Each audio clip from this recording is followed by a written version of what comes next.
তুমি জানো না মেয়ে মানুষ কি জিনিস? তোমার মোবাইলে তার নাম্বার থাকে কেন? এই ছেলে, আজকের পরে যেন তোমার মোবাইলে আর কোনোদিন কোনো মেয়ের নাম্বার না থাকে। তুমি এখানে সম্পূর্ণ কেটে দিয়ে উঠাবা। আব্দুর রাজ্জাক সাহেব, কতগুলো নাম্বার আমার মুখস্থ আছে।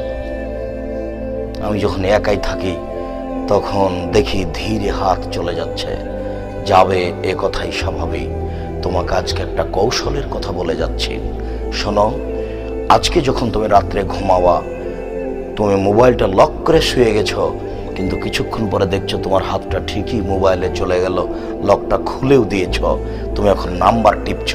এরকম একটা পর্যায়ে যখন আসবে, তখন তুমি লাফ দিয়ে উঠে ল্যাপটপ ফেলে দিয়ে তুমি ঘরের বাইরে চলে আসো, আর তুমি মুখে বলো, তোমার মুখে লাথি মারি, আর পাটা তুমি পায়ের মাটির উপরে এভাবে ঘষটাতে থাকো, কচলাতে থাকো, তোমার মুখে আমি লাথি মারি, ছি ছি, তোমার মুখে আমি থুতু মারি, নাউজুবিল্লাহ মিন জালেক, আমি ওয়াদা করেছি আমি তার সাথে আর কথা বলবো না।